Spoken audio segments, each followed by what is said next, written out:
Hello दोस्तों। आज हम करेंगे रीजनिंग के कुछ महत्वपूर्ण प्रश्नों को हल।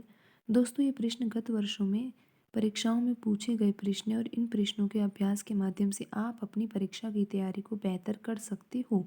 तो आइए दोस्तों शुरू करते हैं आज का पहला प्रश्न। दोस्तों, यहाँ पर आपको तीन व्रत दिखाई दे रहे होंगे। क्वेश्चन नंबर 16 को करेंगे दोस्तों हम आज। आपको यहाँ पर तीन व्रत दिखाई दे रहे होंगे दोस्तों। इन तीनों व्रतों के ना बाहर कुछ संख्याएं लिखी हुई है दोस्तों, और व्रत के अंदर एक संख्या आपको दिखाई दे रही होगी। ऐसा ही दोस्तों दूसरे व्रत में भी यही है, और तीसरे व्रत में भी ऐसा ही है कि बाहर कुछ संख्याएं लिखी हुई है और फिर अंदर भी एक संख्या लिखी हुई है। लेकिन दोस्तों तीसरे व्रत में क्या है कि संख्याएं बाहर तो लिखी हुई है लेकिन अंदर एक मिसिंग संख्या है। और दोस्तों हमें यहाँ पर दिए गए ऑप्शनों में से यही पता लगाना है कि इस मिसिंग नंबर की जगह कौन सा नंबर आएगा। तो दोस्तों इस प्रश्न को हल करने के लिए सबसे पहले तो आपको यहाँ पर पहले व्रत को समझना होगा कि इस पहले व्रत में किस पैटर्न से संख्या लिखी गई है। और दोस्तों जब आप यहाँ पर पैटर्न को समझ जाओगे तो फिर आपको उस पैटर्न को यहाँ पे दूसरे व्रत में लगा के देखना है, और दूसरे व्रत में अगर वो पैटर्न लग जाता है तो फिर आपको वो पैटर्न तीसरे व्रत में लगाना है, और फिर आपको ये मिसिंग नंबर प्राप्त हो जाएगा। तो आइए दोस्तों पहले हम पैटर्न को पहले व्रत में लगाने का प्रयास करते हैं और ये देखते हैं कि संख्याएं किस तरह से लिखी गई है। तो दोस्तों सबसे पहला नियम तो आपको ये ध्यान रखना है कि बाहर वाली संख्याओं के द्वारा ही अंदर वाली संख्या प्राप्त करनी है। यानी कि बाहर ये चार संख्याएं लिखी हुई है दोस्तों, आपको दिखाई दे रही है। इन चारों संख्याओं में आपको ऐसी संक्रिया लगानी है जिसके द्वारा आप 196 को प्राप्त कर सको। तो दोस्तों बिल्कुल आसान प्रश्न है ये। तो आपको क्या करना है, इन सब नंबरों को जोड़ना है। दोस्तों जब आप इन सब नंबरों को जोड़ोगे ना तो आपको क्या प्राप्त होगा दोस्तों, 5 और 3 8 होता है, 8 और 4 12 होता है, और 12 और 2 14 होता है। तो दोस्तों अब आपको ये 196 दिखाई दे रहा है, क्या 14 का कोई संबंध है 196 से? दोस्तों आपको पहले भी कई वीडियो में बता दिया गया है कि आपको अगर रीजनिंग में अच्छा स्कोर करना है तो आप वर्ग और घन तो याद कर लीजिए। दोस्तों वर्ग आप 1 से 30 तक याद कर सकते हो, और घन को आप 1 से 10 तक याद कर लीजिए, काफ़ी है दोस्तों। अगर आपको वर्ग और घन याद होंगे ना दोस्तों, रीजनिंग के कई सारे प्रश्न तो आपको देखते ही हल हो जाएंगे।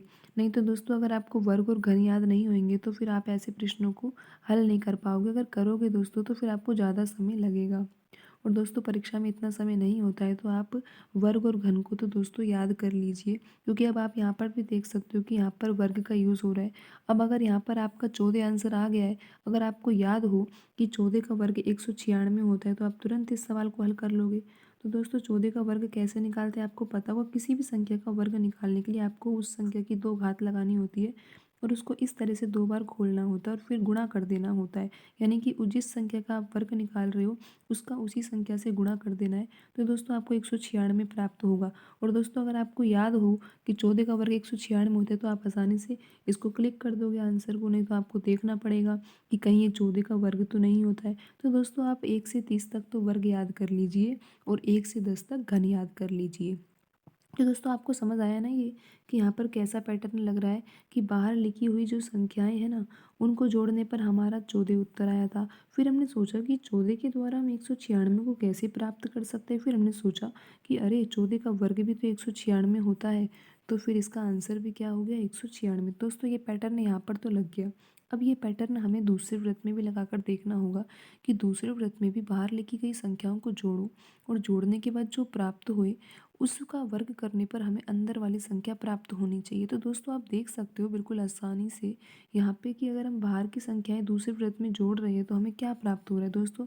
3 और 6 को जोड़ोगे तो 9 आएगा, 9 और 2 11, और 11 और 1 12, और 12 का वर्ग दोस्तों, 12 का वर्ग यानी कि 12 × 12 क्या होता है दोस्तों, 144 ही तो होता है, और यहाँ पर 144 ही लिखा हुआ है। तो आइए दोस्तों अब हम यहाँ पर इस मिसिंग नंबर को भी ज्ञात कर लेते हैं। हमें क्या करना है, हमें बाहर लिखी हुई संख्याओं को जोड़ना है, और जोड़ने के बाद फिर उसका वर्ग कर देना है, और फिर दिए गए ऑप्शनों में से हमारा आंसर आ जाएगा। तो दोस्तों बाहर लिखी हुई संख्याओं को जब हम जोड़ते हैं तो हमारा आंसर क्या आता है दोस्तों, 2 और 6 8 होता है, और 8 में जब 1 जोड़ेंगे तो 9 आ रहा है, और दोस्तों 9 में 5 जोड़ेंगे तो 14 आ रहा है। तो दोस्तों 14 का वर्ग अभी आपको बताया है, 14 का वर्ग तो 196 होता है। और दोस्तों आप देख सकते हो ऑप्शन 1 में 196 ही लिखा हुआ है, और यही आपका सही उत्तर होगा।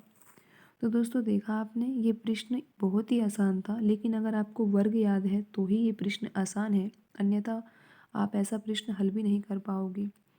तो दोस्तों आज की वीडियो में इतना ही, मिलते हैं अगली वीडियो में। धन्यवाद दोस्तों।